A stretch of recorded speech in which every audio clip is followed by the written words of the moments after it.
1, 2, 3 ઉડીએ તો જા.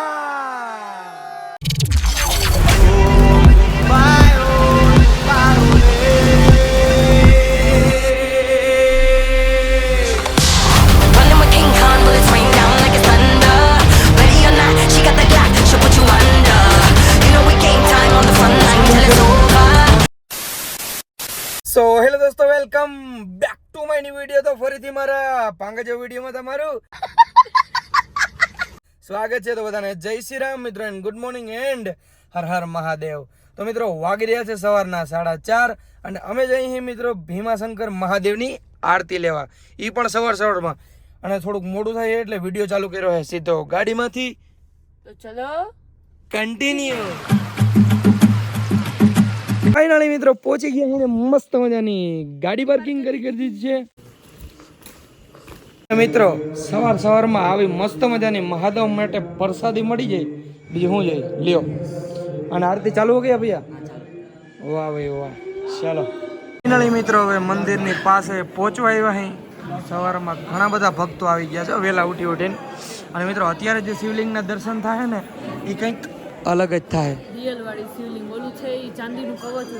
ફાઇનલી મિત્રો મસ્ત મજાના દર્શન કર્યા અને અહીંથી હું તમને શિવલિંગ બતાડજો જે અહીંયા દેખાય છે. બસ ફરક એટલો એક ઓલું ચાંદીનું કવચ ચડાવેલું હોય અને સવારમાં જ તમે દર્શન કરી શકો. અને અહીંયા પણ જો હું તમને દર્શન કરાવી દઉં. હર હર મહાદેવ હર. ફાઇનલી મિત્રો કાલે જે આપણે મહાદેવના દર્શન કર્યા એના કરતાં પણ આજે સરસ મજાના દર્શન કરી લીધા અને બહુ જ સારું ફીલ થયું મહાદેવના દર્શન કરીને. હવે આપણે નેક્સ્ટ જે જ્યોતિર્લિંગના દર્શન કરવા જવાના છે તો એ તરફ આપણે નીકળીએ. તો ચલો કન્ટિન્યુ. તો મિત્રો મસ્ત મજાના મહાદેવના દર્શન કર્યા ને હવે નીકળી ગયા છીએ મિત્રો આપણે બીજા જ્યોતિર્લિંગના દર્શન કરવા. અને અહીંથી જવાના છે મિત્રો આપણે ક્યાં?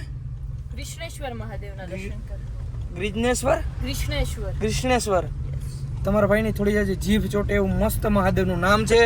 અને રસ્તો એટલે આમ તમે જોવો ખાલી મિત્રો, તમને એમ થાય કે જોયા જ રાખો. આમ જો કંઈક અલગ જ મજા છે મિત્રો. ફાઇનલી મિત્રો નાસ્તો કરવા માટે એક મસ્ત લોકેશન પાછા ઉભા રહી ગયા અહીં. જ્યાં પૌવા પણ છે ને વડાપાઉં પણ છે. હું બે ખાઈશ. મેળ આવી ગયો મિત્રો. તો માહોલ તો જોવો એમ થાય કે સુખ કંઈક અલગ જ છે ને. ફાઇનલ મિત્રો કંઈક આવું કંઈક ઢાબા જેવું છે ને આપણે નાસ્તો કરશું. તો ચલો કન્ટિન્યુ. ફાઇનલી પાવ બટેકા આવી ગયા હે, બરાબર હે, ચિકન બઢિયા. અને ફાઇનલી મિત્રો વડાપાઉં આવી ગયું હે. આપણા જેવું વડાપાઉં ના હોય, પાઉં સીધા આખા આપી દે અને વડા હે ગરમા ગરમ આપી દે, નાખે ચટણી લસણ વાળી ખૂબ જ એવું હોય અને મરચા દઈ દે ભેગા. મિત્રો મસ્ત મજાનો નાસ્તો કર્યો. વડાપાઉં એટલે એક નંબર મિત્રો. મહારાષ્ટ્રનું વડાપાઉં તો છે જ ને, શું કેવું તારું? અને પાવ બટેકા કેવા હતા? સોમનાથ મહાદેવ ભોલિયા.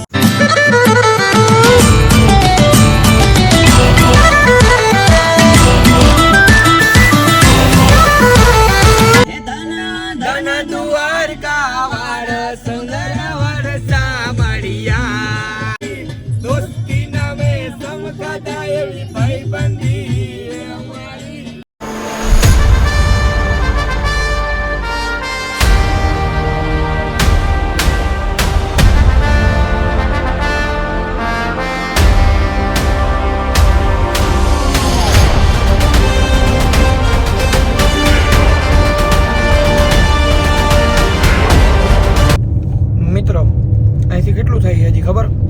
220 કિલોમીટર. અને હારો હવે ભગવાનની દયાથી મસ્ત હાઈવે આવી ગયો છે. અને તમારી ભાભી તો હોઈ ગઈ.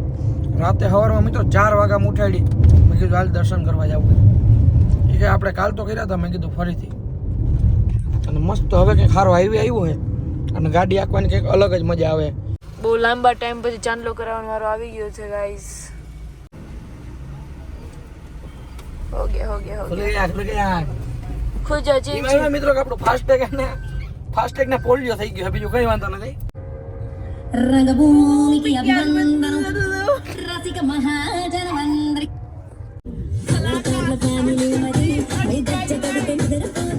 ફાઇનલી મિત્રો મસ્ત મજાનો નેશનલ હાઈવે આવી ગયો છે અને ગાડીની સ્પીડ કેટલી રાખવાની છે? 120. આપણે કેટલી હાલે છે? હાલો 100 હાલે. કેમ કે બેરિંગ નથી આપણે ભાઈ, એક ઉમે જાતી રાખવાની મનાઈ કરી છે. તો મિત્રો હવે તમારો ભાઈ બીજા જ્યોતિર્લિંગના દર્શન કરવા જઈ રહ્યો છે અને કેટલા કિલોમીટર છે મેડમ? બસ 2 કિલોમીટર છે. 2 કિલોમીટર. અને ફાઇનલી આજે બીજા જ્યોતિર્લિંગના પણ દર્શન કરી લેશે. અને આ ગામનું નામ શું છે? વેરુલ. વેરુલ. ઔરંગાબાદ થી થોડુંક થઈ. ઔરંગાબાદ થી કેટલું થાય? કોઈને ટ્રેનમાં આવવું હોય તો નથી ખબર કેટલું થઈ, થોડુંક થઈ. 3 કિલોમીટર. બોર્ડ મારેલા હોય ને જોઈ લેવાય. એ કે નથી ખબર. બોલો મિત્ર. અને મસ્ત મજાના આજે 29મો દિવસ છે અને તમારો ભાઈ બીજા જ્યોતિર્લિંગના દર્શન કરશે. શું કે ડન? એટલે એક દિવસ વયો ગયો છે, આપણી પાસે 29 દિવસ જ છે ને આજે 29મો દિવસ છે અને આજે ફરીથી આપણે એક જ્યોતિર્લિંગના દર્શન કરશું. ફાઇનલી મિત્રો પહોંચી ગયા છે ને મસ્ત મજાની ગાડી પાર્કિંગ કરતી હતી અને આ 12 જ્યોતિર્લિંગમાંથી તું પેલા કહેતો તો શું નામ હતું? ગ્રીષ્ણેશ્વર. અને બીજું શું નામ? છે ધુણેશ્વર. ધુણેશ્વર. આપણે મિત્રો ધુણેશ્વર મહાદેવ જ બોલશું કેમ કે મિત્રો ગ્રીષ્ણેશ્વર આપણે અમારી જીભ જ કરી. Ready done. ગ્રીષ્ણેશ્વર મહાદેવ. હાલો મિત્રો હાલ્યું. હવે જઈએ મસ્ત દર્શન કરવા. તો ચાલો કન્ટિન્યુ. મિત્રો મસ્ત મજાની મહાદેવ માટે પ્રસાદી લીધી. ફાઇનલી મિત્રો અંદર મોબાઈલ અલાવ નહોતો પણ એક સાહેબ પાસેથી પરમિશન લીધી અને ફાઇનલી મિત્રો દર્શન થઈ ગયા છે. તો બસ હર હર મહાદેવ. હર હર મહાદેવ. બસ અહીં જાજો ફોન અલાવ નથી એટલે આપણે હું તમને જાજુ નહીં બોલું. બાકી તમે મંદિર અંદરથી જોઈ શકો આવું કંઈક મંદિર છે. હાવ અંદર મોબાઈલ અલાવ નથી નકર લઈ લે. ઠીક છે. હર હર મહાદેવ. તમારે આ મહાદેવના દર્શન કરવા હોય ને મિત્રો તો તમારે અહીંયા જ આવવું જોઈએ. નેક્સ્ટ લેવલ મિત્રો. અંદરથી કેવું ફીલ થયું સાચું કે છે? સારું ફીલ થયું. ફાઇનલી મિત્રો મસ્ત મજાના દર્શન થઈ ગયા અને નીકળી ગયા અહીં બહાર. શ્રી ધુણેશ્વર મહાદેવ જ્યોતિર્લિંગ. ફાઇનલી આજે બીજા પણ દર્શન થઈ ગયા અમારા. હવે નેક્સ્ટ ક્યાંનું છે વિડીયો જોતા જાવ તો ચલો કન્ટિન્યુ. મિત્રો મસ્ત મજાના દર્શન કર્યા ને પાછા આવી ગયા ગાડીમાં. આજે તો મિત્રો તડકો પણ બહુ જ છે. શું કેવું તારું? અને મિત્રો તમારા ભાઈ મસ્ત મહાદેવના નામની રાયડું નાખીએ ને તો થોડોક હાથ બેસી ગયો. અને હવે ક્યાં જશું આપણે? શિવાલય કુંડ નજીકમાં જ છે. એવું છે? જ્યાં છત્રપતિ શિવાજીના પપ્પા સ્નાન કરીને મહાદેવની આરતી કરવા આવતા. એવું છે? આગળનો ઇતિહાસ આપણે ત્યાં જઈને વાત કરશું. તો ચલો કન્ટિન્યુ. તો ફાઇનલી મિત્રો મંદિરથી ખાલી 300 મીટર જ દૂર હશે નહીં હોય? શિવાલય કુંડ છે. આનું રહસ્ય એવું છે કે જે પણ ભક્તજનો હતા પહેલાના સમયમાં જે આપણું રાજા અંદર જઈને આપણે અંદર જઈને આખો કુંડ બતાવવાનો ઇતિહાસ બોલો ને. હાલો. Okay done. તો ફાઇનલી મિત્રો શિવાલય કુંડ પાસે આવી ગયા છીએ અને કંઈક શિવાલય કુંડ આવો છે મિત્રો. અને મેં તો લગભગ આવો કુંડ કે નથી જોયો. તમે જોયો હોય તો કોમેન્ટ કરી દેજો.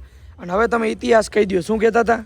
મેઇન આ કુંડનું રીઝન શું હતું કે પેલા જે આપણે રાજા મહારાજા હતા ને હા શિવાજી મહારાજ ને એ બધા લોકો જે છે અહીંયા કુંડમાં સ્નાન કરતા હા. અને પછી સ્નાન કરી અને આપણે પેલાનો રિવાજ હતો ધોતિયું પહેરીને સ્નાન કરવા જતા.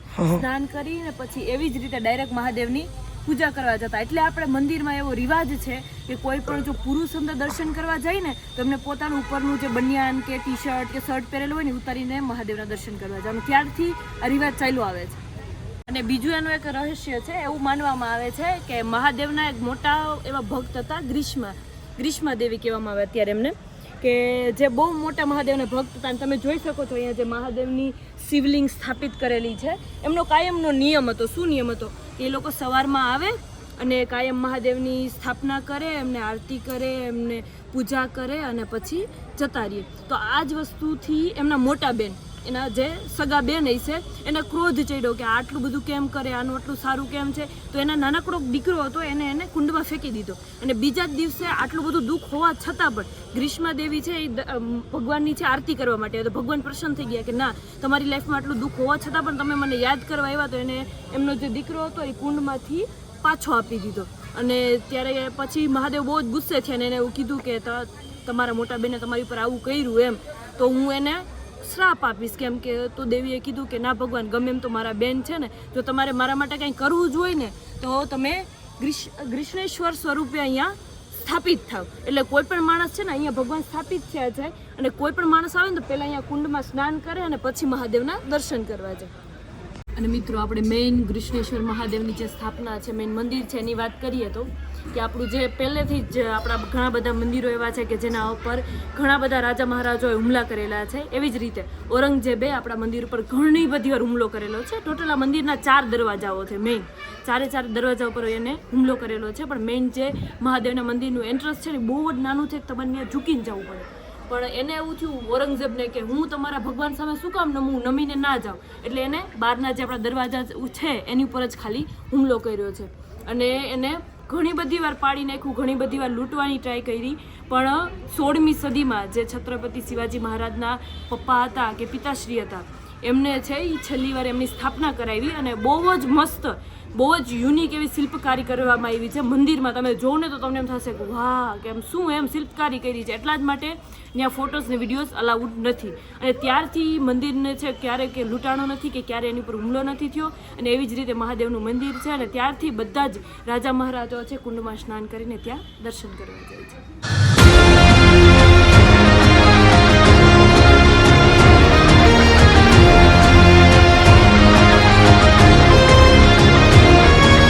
તો હવે મિત્રો આપણે જવાનું છે ઇલોરાની ગુફાએ, જેને મારું આખું 7મું ધોરણ ને 9મું ધોરણ મારું બગાડી નાખ્યું. સોશિયલ સાયન્સમાં હું ગોખીને મરી ગઈ કે 1 નંબરની ગુફા અને 2 નંબરની ગુફા અને 14 નંબર. આ તો હું નીરખીને જોઈશ. તો ચલો કન્ટિન્યુ. આવતું ભણવામાં તને? હે આ ભણવામાં આવતું? હે હા બસ આજ આવતું. આજ આવતું ને? મરી ગઈ ગોખી. કેમાં આવતું આ? સોશિયલ સાયન્સમાં, સામાજિક વિજ્ઞાન. હા તો ગુજરાતીમાં બોલો ને, જાજુ ભણી ગયા એટલે આ વાંધો મિત્રો. ફાઇનલી મિત્રો મસ્ત મજાની ગાડી પાર્કિંગ કરી દીધી ને હવે જવું છે ઇલોરાની ગુફા જોવા.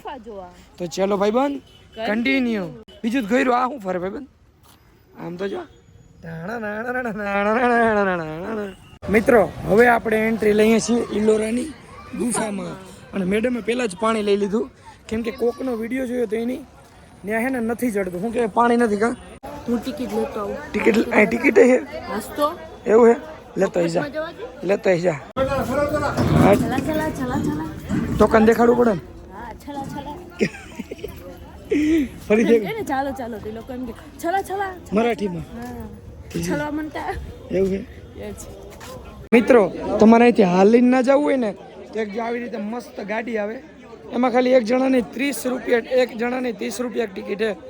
અને અમે 2 આરહુડી તો અહીં જ લેવીને ટિકિટ. હાસ તો બહુ આરહુડી હો, બહુ આરહુડી. ફાયદો એવો છે કે તમારે જે ઉતરવું હોય ને તમે ઉતરી શકો અને પછી પાછું રિટર્નમાં જોઈને ગમે એમાં વેનમાં બેન પાછું આવતું રહેવાનું. ચલો કન્ટિન્યુ. ફાઇનલી મિત્રો તમારા ભાઈ ટિકિટ લઈ લીધી ને બેની ટિકિટ છે ખાલી 60 રૂપિયા. અને હવે પાણી જડશે નહીં, રહેવા દે. દેખ લો આપ, મેરે કો પતા નહીં કોણ સી ગાડી में. ચલો ભાઈ આવ્યા છે, આપણે લઈ જઈએ. ફાઇનલી મિત્રો આપણી હાંડિયા ગાડી નીકળી ગઈ છે. પવન કેમ આવે? સાચું કે આવે ને? મિત્રો તમે જોઈ શકો છો આ જે ગુફા છે ને ઇનકમ્પ્લીટ છે, કમ્પ્લીટ નથી થઈ. ઉપર બધે પર્વત એટલે કે પાણકા ને બધું દેખાય છે. અને આ ગુફા છે ને કમ્પ્લીટ છે, જોઈ શકો છો. ટૂંકમાં આખું એમ છેક લગીને મસ્ત ફિનિશિંગ આપેલું છે. એટલે ટોટલ 100 ગુફા છે પણ એમાંથી ખાલી કમ્પ્લીટ ગુફા 34 જ છે. અને 30 થી લઈને 34 નંબરની જે ગુફા છે ને એને જૈન ગુફા તરીકે ઓળખવામાં આવે છે. અને આ છે મિત્રો બધી જ જૈન ગુફા. ભાઈ સાહેબ નેક્સ્ટ લેવલ મિત્રો. પ્રાચીન કાળનું હોય છે મિત્રો. આમ તો જવો ભાઈ સાહેબ નેક્સ્ટ લેવલ મિત્રો. ફાઇનલી મિત્રો અહીંથી બીજી હાંડિયા ગાડી પકડી લીધી છે ને નીકળી ગયા અહીં બીજી ગુફા સાઈડ. તો ચાલો કન્ટિન્યુ. कहाँ से आप सब? कहाँ से आप? MP मध्य प्रदेश. ओ भाई साहब एक बार बोल दो उठिए तो અહીંયા.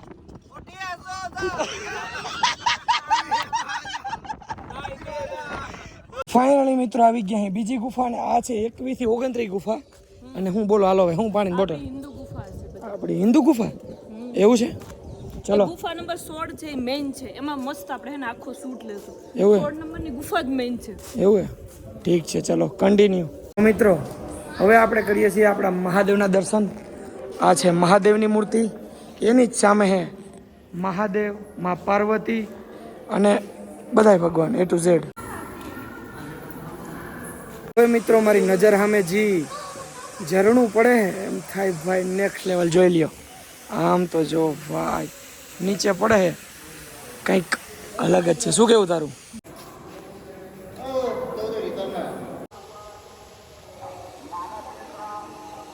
આપણે મિત્રો મેઇન અહીંયા છે ને 3 ધર્મની ગુફા છે, બૌદ્ધ, જૈન અને હિન્દુ ધર્મની. મેઇન હિન્દુ ધર્મની છે એમાં 16 નંબરની ગુફા મેઇન છે. એ આપણે જોવા જવાના છે. હા જોવા જવાનું મેઇન આપણે એ જ જોવા માટે આવ્યા છીએ. બાકી જે 32 નંબરની ગુફા આપણે નીચે હમણાં જોઈ તમે આગળ, એ મોસ્ટ ફેમસ છે. અને બીજી છે આઈ થિંક 10 નંબરની ગુફા. હા 10 નંબરની ગુફા છે, એ પણ બહુ ફેમસ છે. ત્રણેય ધર્મની એક ગુફા બહુ ફેમસ છે. 1 2 3 ઉડીએ તો જહાજ આજા क्या बोलते छोटा हाथी छोटा हाथी बोलते हालो उपड़े हो अंधा कानून होड़े सा उड़े ना ना उड़े तो जा कुछ नहीं सिखा रहे विजय ने उड़े तो जा के भैया ने कुछ नया सिखाया उड़े तो जा भैया ने क्या लिया है थोड़े सा जामुन जामुन जामुन काला जामुन है लो स्पेशल चीज है हमारी सबसे फेमस चीज ये ऐसी बात है यहाँ की एमपी की ફાઇનલી આપણે મેન ગુફાએ પહોંચી ગયા છે. ગુફા નંબર 16 હિન્દુ ધર્મની ગુફા કે જેને ટોટલ વર્ષ 200 લાગ્યા છે બનાવવામાં. ટોટલ બધી જ ગુફાઓને બનાવવામાં 600 વર્ષ લાગ્યા છે, પણ ખાલી આ એકમાત્ર ગુફાને બનાવવામાં 200 વર્ષ લાગ્યા છે. અને કૈલાશ મંદિર પણ કહેવામાં આવે છે. અંદર મહાદેવની શિવલિંગ પણ છે, તમે દર્શન પણ કરી શકો છો. અને આ એકમાત્ર વિશ્વનું મોટું મંદિર છે કે જે એક પથ્થરમાંથી બનાવવામાં આવેલું છે. અને આને ઉપરથી નીચે લઈને બનાવો. બધા જ મંદિર નીચેથી ઉપર બનાવવામાં આવે. આ એકમાત્ર એવું મંદિર છે દુનિયાનું કે જેને ઉપરથી નીચે બનાવવામાં આવ્યું છે. અને આની એક દિવાલ ઉપર છે ને આપણે રામાયણ અને બીજા દિવાલ ઉપર મહાભારત છાપેલી છે. તો આપણે અંદર જઈને જોઈશું.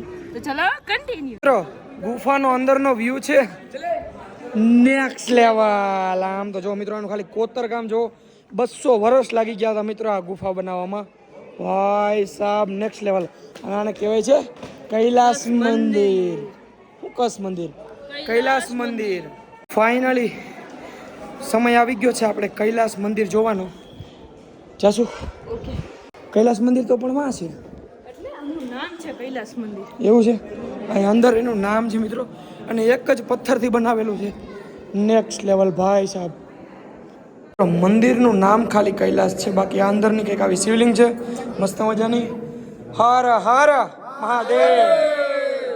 મિત્રો અહીંનો ઇતિહાસ કેવા બેહું ને તો લગભગ કેટલા દી નીકળી જાય. શું કેવું તારું?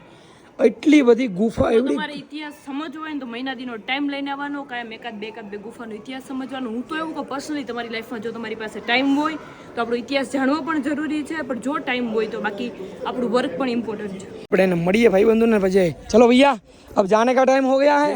ठीक है तुम्हारी 115 गुफा यहाँ पे है. मेरी नहीं है यार ये तो हर को होता है यार. चले तो जाए. ठीक है चक्कर लगा लिए. चलो बाय बाय. તો ફાઇનલી મિત્રો ઘણું બધું ફરી લીધું. ઘણો બધો તમારા ભાઈનો હાથ પણ બેહી ગયો. 2 જ્યોતિર્લિંગના તમારા ભાઈ આજ બીજા જ્યોતિર્લિંગના દર્શન પણ કરી લીધા. અને હવે અહીંથી જવાનું છે ઓમકારેશ્વર. અને અહીંથી થાય છે મિત્રો 300 ને સમથિંગ થાય છે 400 કિલોમીટર છે. અહીંથી થાય છે મિત્રો 400 કિલોમીટર. અને બસ હવે અહીંથી બીજો વિડીયો ચાલુ કરીએ. આજના વિડીયોમાં એટલો વિડીયો સારો લાગ્યો તો લાઈક કરો, ચેનલ પર નવો તો જય શ્રી રામની કોમેન્ટ કરો અને પછી સબસ્ક્રાઈબ કરો. મળું તમને ફરીથી એક નવા બ્લોગમાં. બધાને જય Shri Ram and bye bye.